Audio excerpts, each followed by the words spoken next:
ဒီမာနဆိုတဲ့သဘာဝတရားဟာလူတွေရဲ့စိတ်ထဲမှာဖြစ်ပေါ်လာတဲ့သဘာဝတရားပဲ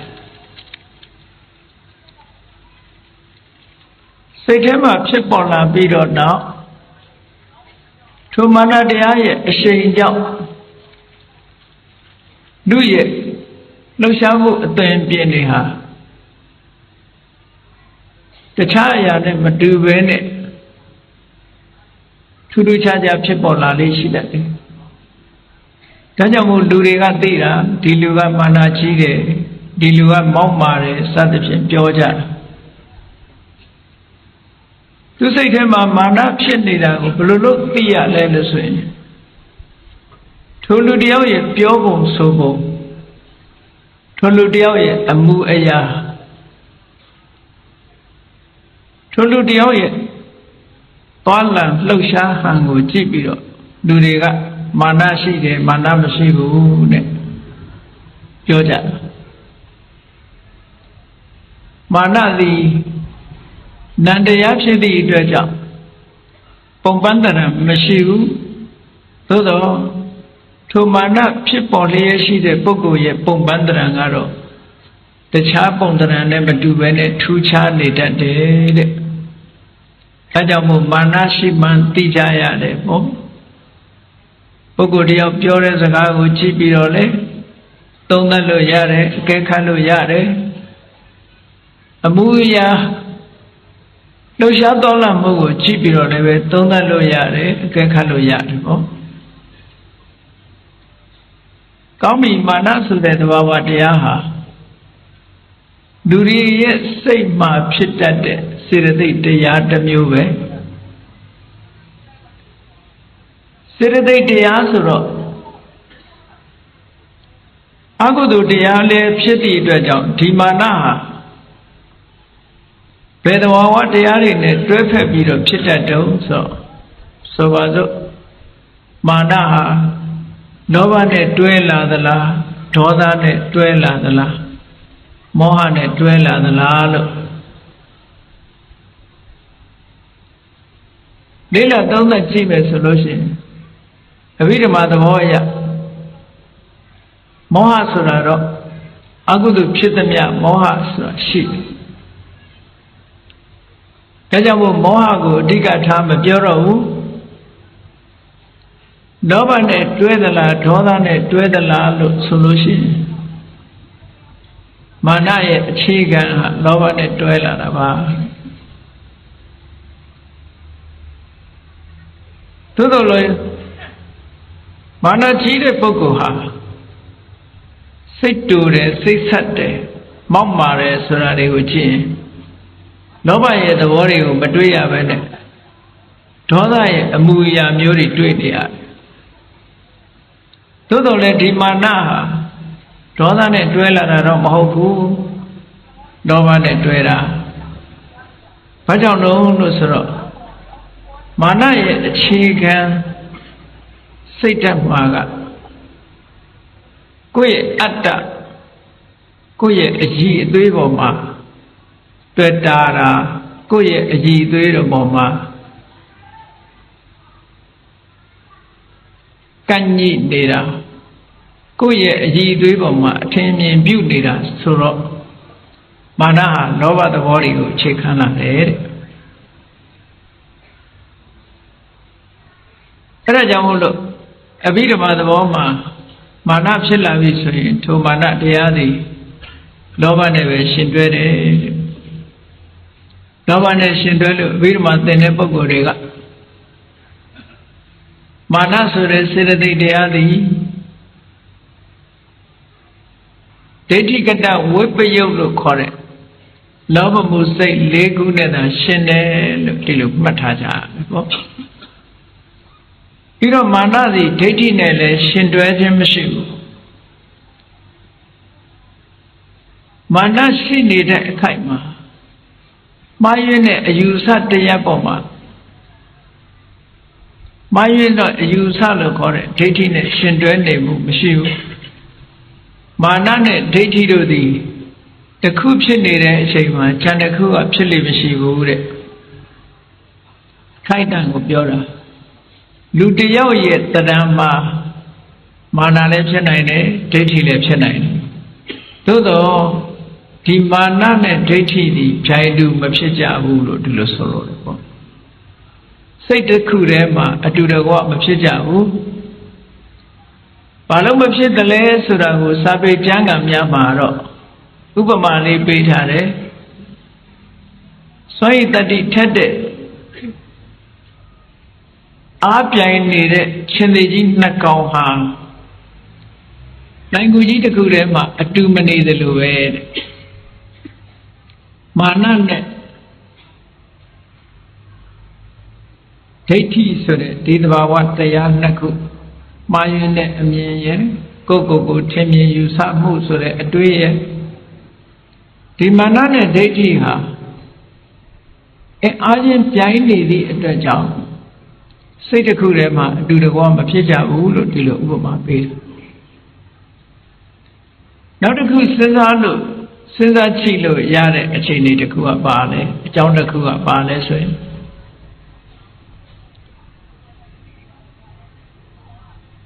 သဘာဝတရားနှစ်ခုဟာစိတ်တစ်ခုထဲမှာပြိုင်တူဖြစ်တယ်လို့ဆိုတဲ့နေရာမှာတူလေးတူရှိရတတ်တယ်တူလေးတူကဘာလဲလို့ဆိုရင်ဖြစ်ဟာဌာနချင်းတူရမယ်အာယုံပြုတာချင်းတူရမယ်ဖြစ်တဲ့အချိန်ချင်းတူရမယ်ပြတ်သွားတဲ့အချိန်ချင်းတူရမယ်လို့တူလေးမျိုးနဲ့စုံစည်းတဲ့အခါမှာခုသောစိတ်ထဲမှာဖြစ်ကြတယ်လို့ဒီလိုပြောရတယ်မာနနဲ့ဒိဋ္ဌိကအာယုံချင်းမတူကြဘူးအာယုံချင်းမတူဘူးဆိုလို့ရှိရင်လည်းပြိုင်တူမဖြစ်နိုင်ဒါ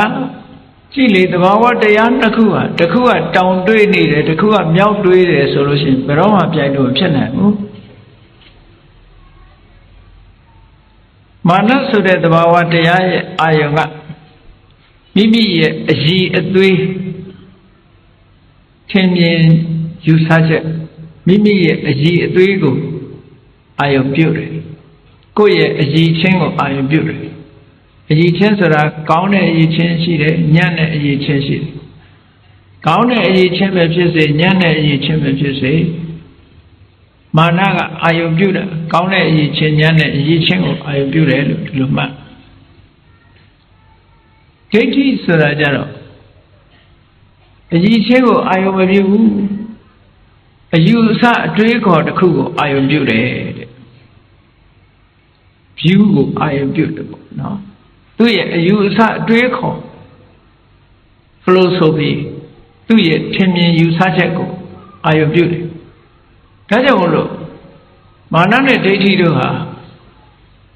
အာယုံချင်းမတူသည့်အတွက်ကြောင့်လည်းပဲစိတ်တစ်ခုထဲမှာမရှင်ဘူးလို့ဒီလိုပြောလို့ရတယ်သို့သောစာပေကျမ်းဂန်ထဲမှာတော့အားပြိုင်နေတဲ့ရှင်သေကြီးနှစ်ကောင်ဟာလှိုင်ကူတစ်ခုထဲမှာအတူတကွမနေကြဘူးလို့ဒီလိုဥပမာပေးပြောထားတယ်အည်ချင်းချင်းပြိုင်နေလို့အတူတကွမဖြစ်ဘူးလို့ဒီလိုပြောတာကောင်းပြီမာနရဲ့အဓိပ္ပာယ်ကပါလဲစာပေကျမ်းဂန်များကမာနကိုဖွင့်တဲ့အခါမှာမဉ္ဇတိတိမာနောမဉ္ဇတိ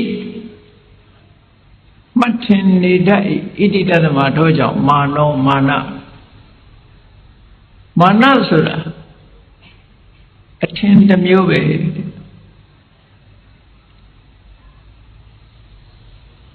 အကြောင်းတစ်ခု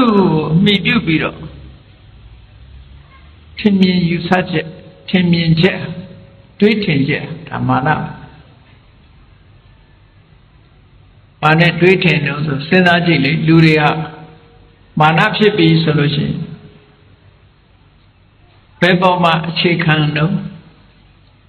သူတွေးမိတဲ့အချက်တွေပေါ်မှာအခြေခံတယ်တွေးထင်မှုတွေပေါ်မှာအခြေခံတ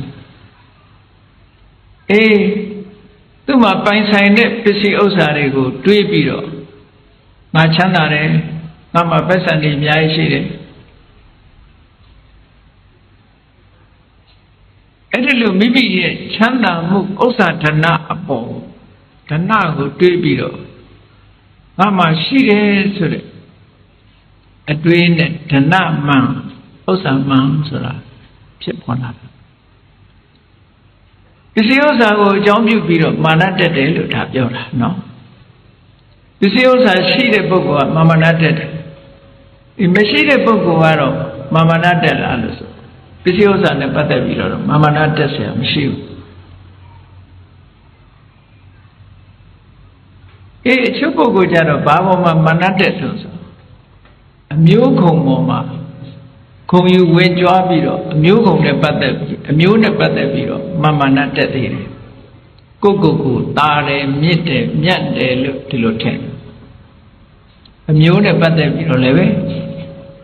မာနတက်တတ်တယ်အလုတ်ခိုင်နဲ့ပတ်သက်ပြီးတော့လည်းပဲမာနတက်သေးတယ်ငါအလုတ်ကအထက်တန်းကြတယ်ငါအလုတ်ကကောင်းတယ်သူ့အလုတ်တဲ့ပုံဝင်ငွေကောင်းတယ်သူ့ရဲ့ယာဓုကြီးတယ်ဆင့်မြင့်တယ်ဟောဒါတွေကိုတွေးပြီးတော့လည်းပဲမာနဆိုဖြစ်ပေါ်လာတတ်တယ်နောက်တစ်ခုက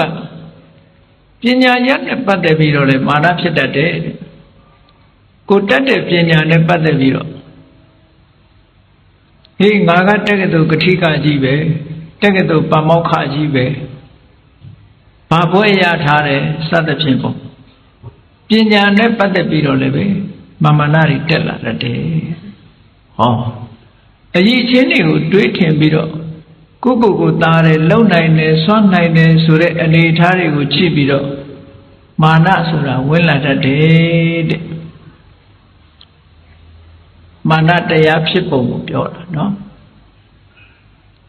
ထိုမာနတရားဟာယုတ်ဝိရဏသင်ညာသင်္ခါရလို့ခေါ်တယ်သင်္ခါရဝိညာဉ်လို့ခေါ်တယ်လူရဲ့ခန္ဓာ၅ပါးနဲ့ပတ်သက်ပြီးတော့လေမာနဖြစ်သေးတာဧသောဟမတမိဒါငါပဲငါဖြစ်တယ်ငါဟာဆိုတဲ့အထင်ဟာအမတန်မှအခြေခိုင်တဲ့အထင်တစ်ခုပဲငါဆိုတဲ့အထင်ကိုအခြေပြုပြီးတော့ကျန်တဲ့ဓနမန်နေတက်တယ်နော်ရုပ်ဆင်းအင်္ဂါသူများတဲ့ချောလို့ရှိရင်လည်းအလှမှန်တက်တယ်ပညာတွေသူများတဲ့ပိုတက်လို့ရှိရင်လည်းပညာမှန်တက်တယ်ယာဓုကသူများတဲ့ပိုမြင့်တယ်လို့ရှိရင်လည်းယာဓုဌာဏန္တရမှန်ဒီလိုဟာတွေတက်လာတတ်တယ်အဲ့ဒါမာနဖြစ်ပေါ်ခြင်းအကြောင်းဒါတက်စရာအကြောင်းရှိတိုင်းတက်သလားလို့ဆိုတော့တက်စရာအကြောင်းရှိတိုင်းတော့မတက်ဘူးတတိထားတတ်တဲ့ပုဂ္ဂိုလ်တွေမှာမတက်ဘူးတတိထားတယ်ဆိုတာဒီနေရာမှာယောနိသောမနတိကာရအမတ်တရားကိုဆင်ញင်တွေးတောတတ်တဲ့ပုဂ္ဂိုလ်ကြတော့ပစ္စည်းဥစ္စာရှိလေဓနမှာမတက်ဘူးရုပ်ဆင်းအင်္ဂါလှပချုံမောလဲအလှမှမတက်ဘူးယာဓုအဆင့်တန်းမြင့်လဲယာဓုမှမတက်ဘူးပညာတွေဘလောက်တတ်ပညာမှမတက်ဘူးတဲ့မတက်တဲ့ပုဂ္ဂိုလ်ကြဘာဖြစ်လို့မတက်တယ်လဲဆိုရင်သူ့မှာအထိုက်အလျောက်ယောနိသောမနတိကာရမှန်မှန်ကန်ကန်စဉ်းစားတတ်တာလေးရှိနေတယ်ပေါ့ယောနိသောမနတိကာရကို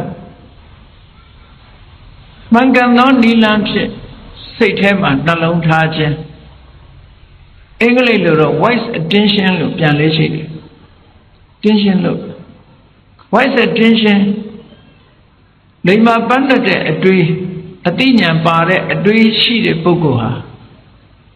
မာနမဖြစ်ဘူးဘယ်လိုတွေးတော့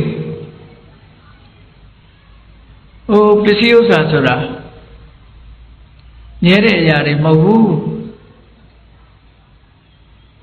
ဒီကနေ့ပစ္စည်းဥစ္စာတွေချမ်းသာပြီမဲ့နေ့ဖြင့်ငါကြတော့လူမွဲဖြစ်ခြင်းဖြစ်သွားတာပစ္စည်းဥစ္စာတွေဟာအထင်ကြီးစရာဘာတစ်ခုမှမရှိဘူးလို့ဟော ဒီအတွေ့အမျိုးတွေ့ပြီမာမနဲ့တက်ဆရာမရှိဘူးဘယ်တော့ချမ်းသာမာမနဲ့မတက်အေးအလှမှန်ဆိုတာလေအေးနုပြိုတဲ့အရွယ်လေးပဲနုပြိုခြင်းဒီအိုမင်းခြင်းနဲ့နောက်ဆုံးရှိတယ်လို့လူတိုင်းဟာတဏှိတခြားအိုမင်းလာကြတယ်ဆိုတဲ့မှန်ကန်တဲ့အတွေ့ကလေးရှိလာလို့ရှိရင်အလှမှန်ဆိုတာလည်းမတက်ဘူးယာတုဌာဏတရနဲ့ပတ်သက်လာလို့ရှိရင်လေအေးယာတုဆိုတာမြဲတာမဟုတ်ဘူးမမြဲတဲ့အရာပေါ်မှာငါအထင်မှတ်အထင်ကြီးနေလို့မဖြစ်ဘူးအခိုက်အတန့်ရှိတဲ့နေရာလေးပဲခိုက်တန့်ပဲလို့ဆိုတဲ့အတွေးလေးဝင်ထားလို့ရှိရင်လည်းမတက်တော့ဘူး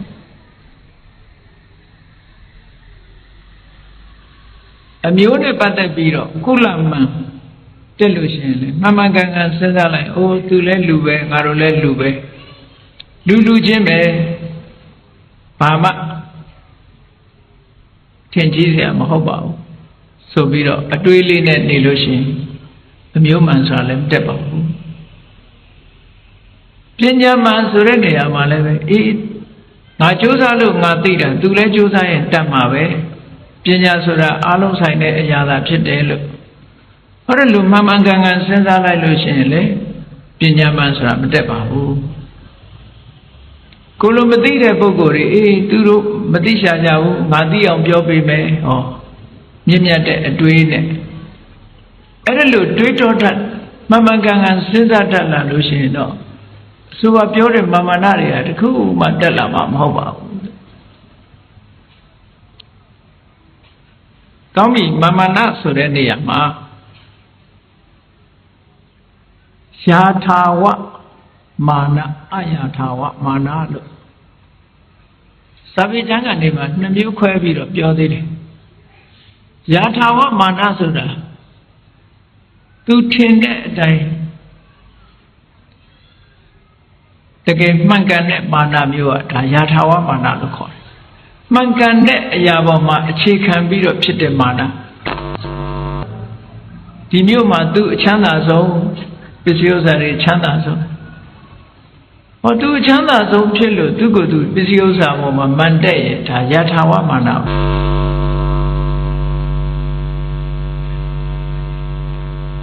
အဆုံးမဟုတ်ဘဲနဲ့တာမန်ရှိတဲ့ပုဂ္ဂိုလ်တယောက်ကနေပြီးတော့ငါချမ်းသာတယ်ဆိုပြီးတော့မာမနတ်တယ်အယာထာမဟုတ်ဘဲနဲ့နေတဲ့မာမနတ်ခေါ်နော်မဟုတ်တာမမှန်တာကိုအခြေခံရင်အယာထာဝယာထာဝဆိုတဲ့စကားလုံးကယထာဝယထာဘူတတို့လိုပဲအဓိပ္ပာယ်ရယာထာဝအမှန်ကန်ပေါ်မှာအခြေခံပြီးတော့ဖြစ်လို့ရှင်ယာထာဝမာနမမှန်မကန်တာကိုအခြေပြုပြီးတော့ဖြစ်ပေါ်လာလို့ရှင်အယာထာဝမာနတချို့ကမရှိဘဲနဲ့အရှိလောက်တာတွေကအများကြီးလေဒါကြောင့်မို့အဲ့လိုပုဂ္ဂိုလ်တွေကျတော့လူကြွားလို့ပြောကြတယ်မဟုတ်လားကြွားဝါပြီးတော့ပြောတယ်ပတ်စံမရှိပဲပတ်စံရှိကြအောင်ဆောင်းတယ်အဲ့ဒါကျတော့မာနတယ်မကတော့သူကြတော့မာယာတို့တာထေယတို့ဆိုတဲ့အကုသိုလ်တရားတွေကဝင်လာမာနကစောစောကပြောခဲ့တယ်လောဘနဲ့တွဲဖြစ်တာလို့ဆိုတော့တာထေယဆိုတဲ့တရားဝင်လာပြီဆိုလို့ရှိရင်တာထေယဆိုကောက်ကျစ်ဆင်းလဲကောက်ကျစ်ဆင်းလာတာဆိုတာကိုယ်မှမရှိတဲ့အရာနဲ့ခုံလုတ်တယ်မဟုတ်တာနဲ့ခုံလုတ်တယ်မမှန်တာနဲ့ခုံလုတ်တယ်အဲ့ဒါတာထေယလို့ခေါ်တယ်မမှန်မကန်ပေါ်မှာအခြေခံပြီးတော့ခုံလုတ်တာကတာထေယအဲ့ဒီအကြီးအချင်းမရှိတဲ့အကြီးအချင်းပေါ်မှာရှိတယ်လို့အထင်မြင်ရောက်တာကမာနတဲ့သဘာဝတရားလေးတွေကဒီလိုရှိတယ်နော်မာယာဆိုတာကတော့ရှိတဲ့အပြစ်ကိုဖုံးတာရှိတဲ့အပြစ်ကိုမရှိအောင်ဆောင်တာကိုလှုပ်ထားတဲ့အပြစ်တစ်ခုကိုသူများမသိစေချင်တာဖုံးကွယ်မာယာလို့ပြောတယ်အေးကောင်းပြီမမမကန္နာပေါ်မှာအခြေပြုလို့ရှိရင်အာယထာဝမာနမှန်ကန်မှုပေါ်မှာအခြေပြုတယ်ဆိုရင်ယာထာဝမာနသူကသူပညာအတတ်ဆုံးဖို့သူများတွေလည်းတာတယ်ဘွဲတွေလည်းအများကြီးရထားတယ်သူများတွေလည်းတာတယ်တာလို့တာတယ်လို့ မာနဖြစ်ထားကြတော့ဒါယာထာဝမာနကိုပြောယာထာဝမာနဟုတ်တယ်သူကသူအထင်မြင်ရောက်တိုင်းတကယ်လည်းရှိတယ်တကယ်လည်းတာတယ်ပညာလည်းတကယ်တော်တယ်ဆိုလို့ရှိရင်ဒါယာထာဝမာနဘယ်မာနပဲဖြစ်ဖြစ်အကုသိုလ်ပဲမှန်ကန်တဲ့ပုံမှာအခြေခံတဲ့မာနပဲဖြစ်စေမမှန်ကန်တဲ့အခြေပေါ့အရာပေါ်မှာအခြေခံတဲ့ပဲမာနဖြစ်စေမာနဟုသမျှအကုသိုလ်တာဝိဇ္ဇဒုက္ခဝိပါကလက္ခဏာအပြစ်ရှိပြီးတော့မကောင်းတဲ့အကျိုးပေးတတ်တယ်အတိုင်းအတာတစ်ခုရပေါ့အတိုင်းအတာတစ်ခုရမကောင်းတဲ့အကျိုးထုတ်လို့တတ်တယ်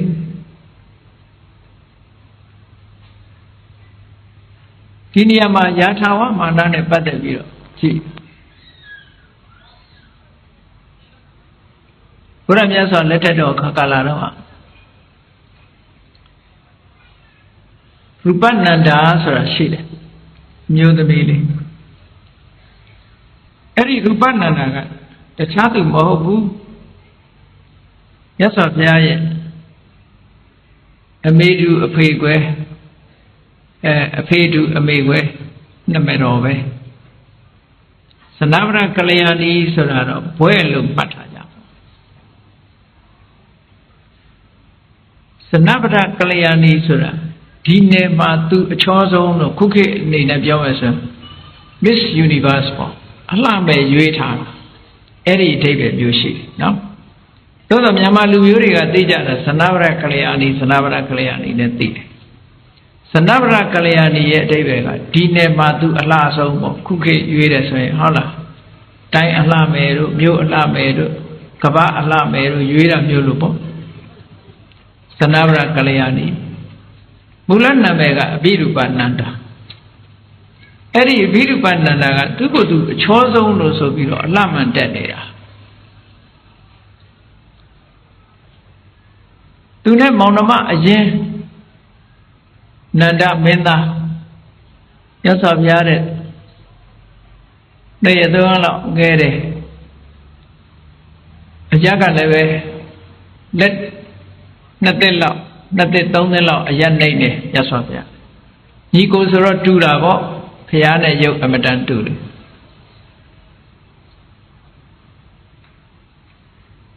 တန်ခဝိမင်းကြီးထုံတန်းစင်လာအရာမောင်နှမအရင်ပေးစားလေးရှိတယ်နော်မောင်နှမအရင်ပေးစားတာအဲ့လိုပေးစားမဲ့အချိန်လေးမှာမင်္ဂလာပွဲတွေဆင်ပြင်ပြီးတဲ့အချိန်မှာမြတ်စွာဘုရားကညီတော်နန္ဒမင်းသားကိုခေါ်ပြီးတော့သင်္ကန်းဝတ်ပေးတယ်ဒါအလုံးသိတဲ့ဇာလံအဲ့အဘိရူပနန္ဒာသနဗရကလျာဏီဘွဲရအဘိရူပနန္ဒာသူ့ရုပ်ပေါ်မှာသူကအမတန်မှတန်ဖိုးထားတယ်ဆိုပါစို့သူအလှဆုံးဆိုပြီးတော့သူမာနကြားချီတယ်နောက်ပိုင်းရောက်လာတဲ့အခါကျတော့နန္ဒမင်းသားလည်းသင်္ကန်းဝတ်သွားတယ်ခမည်းတော်သုတ်တော်ရဏမင်းတရားကြီးနတ်ရဆန်သွားတယ်နတ်ရဆန်တယ်ဆိုတာဘယင်သေးလို့ပြောတာပါသို့တော့ခမည်းတော်သုတ်တော်ရဏမင်းကြီးကမြတ်စွာဘုရားတရားနာပြီးတော့ယဟန္တာကြီးဖြစ်သွားတာဘယင်ဘဝနဲ့ပဲယဟန္တာဖြစ်ပြီးတော့ပြိဋိဘံဆံသွားတယ်လို့ပြောအောင်ပါအဲသုတ်တော်ရဏမင်းတရားကြီးမရှိတဲ့အခါမှာမိတွေတော်ခေါရမီကဘိက္ခုနီဝတ်ခွင့်တောင်းတာနန်းတော်မှာမနေဘဲနဲ့ဘိက္ခုနီဝတ်ခွင့်တောင်းတော့နောက်ဆုံးမှမြတ်စွာဘုရားခွင့်ပြုလိုက်တယ်ဆိုပါစို့အဲနန်းတော်မှာဘသူကြံရစ်တယ်ဆိုရင်အဲ့ဒီသနဗရကလျာဏီကြံရစ်တယ်ကြံရစ်တော့အမေလည်းမရှိဘူးအဖေလည်းမရှိဘူးသူ့ရဲ့မောင်အရင်လည်းမရှိဘူးမောင်အဖေတူအမေကွယ်မောင်ကလည်းဖျားဖြစ်မရှိဘူးတူကလေးဖြစ်တဲ့ရာဟုလာလည်းမရှိဘူးရောင်းမတော်တဲ့ရတော်ရရာလည်းမရှိဘူးသင်္ကန်းဝတ်နေကြစဉ်းစားကြည့်ပေါ့အိမ်မှာသူတယောက်တည်းပဲနေကြတော့ဆွေမျိုးတွေခင်တာနဲ့သူလည်းသင်္ကန်းဝတ်လိုက်တယ်ပေါ့ဘိက္ခုနီလောက်လိုက်တယ်သို့တော့ဘိက္ခုနီလောက်ပြီမဲ့လို့အ အလှမှန်မချဘူးတဲ့မြတ်စွာဘုရားကဟောလို့ရှိရင်ဘလောက်လှတဲ့ရုပ်ပဲဖြစ်ဖြစ်ရုပ်ခန္ဓာကိုယ်ကြီးတွေဟာအတုပမတင့်တယ်ဘူးလို့မြတ်စွာဘုရားဟောတယ်အဲ့ဒါကိုမကြိုက်ဘူးသူက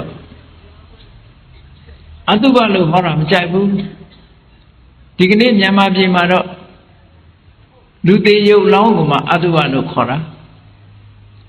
မြတ်စွာဘုရားကအဲ့လိုမဟုတ်ဘူးခန္ဓာကိုယ်ဟာမတင့်တယ်လို့အတုပလို့ပြောတာမတင့်တယ်ဘူးဆိုတာတွေးကြည့်ပေါ့ခန္ဓာကိုယ်မှာကိုးပေါက်ထွာရအမာဝအမာဆိုတာအနာနဲ့နှိုင်းရှင်ပြီးတော့ပြောထားတယ်မျက်စိကထွက်တဲ့ဟာမွေးကြိုင်တာတခုမှမရှိဘူးနှာခေါင်းကထွက်တာမွေးကြိုင်လို့သိမ့်ထားစရာတခုမှမရှိနော်နားကထွက်တာမွေးကြိုင်လို့သိမ့်ထားစရာတခုမှမရှိခန္ဓင်းကထွက်တာမွေးကြိုင်လို့သိမ့်ထားစရာမရှိဘယ်ကထွက်ခန္ဓာကိုယ်အပြင်ဘက်ရောက်လာတာတွေဟာအကောင်းရှိရလားမရှိဘူးလူတွေကအမွှေးနှံ့တာတွေဆွတ်ဖြန်းပြီးတော့အပေါ်ယံလေးမွှေးအောင်လုပ်နေကြတာတဲ့ပဂတိကမွှေးတာဟုတ်ကလားမဟုတ်ဘူးတဲ့မယုံလို့ရှိရင်တပတ်လောက်တဏ္ဍခါလည်းမလိမ့်နဲ့ရေလည်းမချိုးနဲ့ဆပ်ပြန်မွှေးလည်းမသုံးနဲ့ပဂတိအရှိတယုတ်တွေကိုပြလာလိုက်နော်တလားလောက်ဆိုရင်တော့ကိုယ်နှာခေါင်းတောင်ကိုပေးရကောင်းပေးရလေအဲ့ဒါဟာအတုပမဟုတ်ရင်ဘာဖြစ်မလဲဟုတ်ကဲ့လားအဲ့ဒီသဘောကိုမြတ်စွာဘုရားဆင်ခြင်ခိုင်းတာအဲ့တော့ဟိုနမတော်လုံးတဲ့အဘိဓုပနန္ဒာကသူ့စိတ်ထဲမှာသူခန္ဓာကိုသူအလှပြင်ပြီးတော့လှတယ်လို့ထင်နေတဲ့ပုဂ္ဂိုလ်တယောက်ကသူ့စောင်းပြောတယ်လို့မထင်ပေဘူးလားထင်တယ်အဲ့ဒါကြောင့်ဘုရားစီဘယ်တော့မှမသွားအဲ့ဒါကိုအလှမှန်ရစ်တယ်လို့ပြောတာနော်သူလိုပဲနောက်တဦးကဘယ်သူတော့ဆိုရင်ဗိမိသာရမင်းကြီးရဲ့မိဖုရားခေမာဆိုတာတမန်ပုဂ္ဂိုလ်တွေမဟုတ်ဘူးနော်သူတို့ကပါရမီတံပါရအရင်မာကြီးတွေရှိခဲ့ကြအတိတ်ဘဝတုန်းကပါရမီဖြည့်ခဲ့တဲ့ပုဂ္ဂိုလ်သို့တော်လည်းပဲဒီအကုသိုလ်တရားတွေရဲ့မာနတရားတွေရဲ့လှည့်စားမှုအမှန်တမ်းကြောက်ဖို့ကောင်းတယ်ကြည့်ခေမာမိဖုရားဆိုတာတိတ်လာတယ်ဘုရင်ကြီးကလည်းသူ့အမှန်တမ်းဖေးပါပေးတယ်ဒုက္ခနာကိုသူတပြီးတော့မြတ်စွာဘုရားဟောတဲ့တရားတွေသတင်းကြားတဲ့အတုပလို့ဟောတယ်မကြိုက်ဘူးမသွားဘူးဘာဖြစ်လို့တော့သူကတုပလို့ယူဆတာဒုက္ခနာကိုလှတယ်မွေးတယ်ကြိုင်တယ်ဒါပဲအတုပလို့ဟောတာသူနဲ့မတည့်ဘူးဒါကိုမသွားဘူးကြောင်းဘယ်တော့မှခေါ်လို့မရဘူးဗိမိတာရမင်းကြီးဆိုတာမြတ်စွာဘုရားနဲ့ပထမဆုံးတွေ့ကြတဲ့ကူကသောတာပန်ဖြစ်သွားတာဘုရားလောင်းတောထွက်လာတဲ့အချိန်မှာဒါစကြုပြည်တဲ့ဆုံးကဝင်တယ်အုပ်တဲဖြစ်တယ်ဒါစကြုပြူထဲမှာဘာဖြစ်လို့တော့ဆိုတော့အဲ့ဒီခေတ်တုန်းကသာသနာပေါင်းဝင်နေဆိုတာအသက်အရွယ်ကြီးတဲ့ပုဂ္ဂိုလ်တွေဝင်ကြတာလေအတော်လေးအရွယ်ရောက်တဲ့အခါမှာဒီယသိသူတော်စင်ဖြစ်ဝတ်ကြတယ်ပေါ့အခုဒီကိုယ်တော်က29နှစ်ပဲရှိသေးတယ်လူငယ်လူရွယ်လေးရုပ်ကလည်းအမတန်ချောတယ်ယသိလို့သူတော်စင်လို့ဝတ်ပြီးတော့အိမ်ကလှည့်ပြီးတော့တပိတ်နဲ့ဆွမ်းခံတယ်သူတို့စကားနဲ့ပြောမယ်ဆိုရင်တောင်းတာပေါ့သမင်းတောင်းတာပဲဆွမ်းခံတယ်ဆိုတဲ့အဓိပ္ပာယ်ကဒါရှင်ကျေးတဲ့အသုံးပေါ့နော်ဘိက္ခုဆိုတဲ့အဓိပ္ပာယ်ကိုကတောင်းစားသူလို့အဓိပ္ပာယ်တစ်ခါရတယ်တချို့နေရာဖွင့်ထားတာရှိအိန္ဒိယနိုင်ငံမှာရှိတဲ့သံတော်သားတွေကသူတို့ကိုသူတို့ဘိက္ခုလို့ခေါ်တယ်ဟောအဲကြောင့်မို့ယဟန်တွေကင်တဲ့သပိတ်ကိုနိုင်ငံသားတွေကဗမာဗုဒ္ဓဘာသာမဟုတ်တဲ့နိုင်ငံသားတွေကပြန်တဲ့အခါကျတော့ဘက်ကင်းဘိုးလို့ပြန်ဘက်ကင်းဆိုဘက်ကဘက်ဆိုတာတောင်းတာဘက်ကင်းဘိုးတောင်းစားတဲ့ခွက်ကြီးလို့ပြောတာပဲတောင်းစားတဲ့ခွက်ကြီး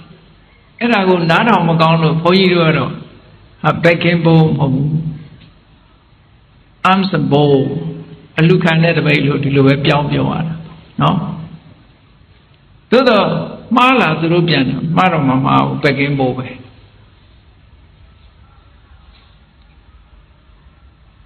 ဒီကောင်းပြီဘုရားလောင်းလေးတောထွက်လာတဲ့အခါလူကလည်းရုပ်ကချောချောအမတန်ချောတယ်အသက်ကလည်းငယ်တယ်တခြားနေရာမှာဆိုမတွေ့ရတဲ့ပုဂ္ဂိုလ်မျိုးပေါ့အဲ့ဒါကြောင့်မို့လို့မျိုးကမြင်တဲ့လူတွေလှုပ်နဲ့ဝိုင်းအောင်ကြတာပေါ့လမ်းမှာလူတွေတအားစီပြီးတော့သူ့နောက်ကဝိုင်းလိုက်လာကြဘုရင်ကြီးကနန်းတော်ဘုံကလှမ်းကြည့်မြင်ရတော့တမန်ကိုလွတ်ပြီးတော့စုံစမ်းခိုင်းတယ်ဒါဘယ်သူလဲဆိုတာသိအောင်စုံစမ်းဆိုသူက၄-၅အိမ်လောက်ဆုံးခံပြီးတော့ပျောက်သွားသူတပိတ်ထဲမှာစားလောက်ရုံရတာနဲ့ရှေ့ဆက်မသွားတော့ပြန်ထွက်သွားလူတွေကလည်းဝိုင်းအောင်ကြအဲ့တော့ပြန်ထွက်သွားတော့တောထဲထွက်သွားပန္နဝဆိုတဲ့တောင်ချီမှာ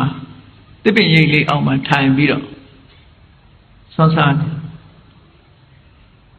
နောက်ရောက်ခံလိုက်လာတဲ့လူကအဲ့ဒီမှာဘုရားလောင်းကိုတွေ့တော့သူကဘုရင်ကြီးစီသတင်းပုတ်ခိုင်းလိုက်တယ်မျက်ခြေပြတ်သွားမှဆိုလို့သူကစောင့်ပြီးတယောက်ကိုလွှတ်လိုက်တယ်အဲ့ဒီလူနာမဘုရားလောင်းနာမခွာဘူးဘုရင်ကြီးကအားချင်းလိုက်လာဒီပုဂ္ဂိုလ်နဲ့တွေ့ချင်တယ်အားချင်းလိုက်လာပြီးတော့မေးတယ်ဘယ်ကလဲဘယ်ကလာတာလဲဘာဖြစ်လို့ဒီဝတ်လာတာလဲနဲ့မျိုးစုံမေးတဲ့အခါသူကပြောတယ်ဟိုးဟိမွန်တာတောင်ချေကတာကွေမင်းမျိုးတွေကပါတဲ့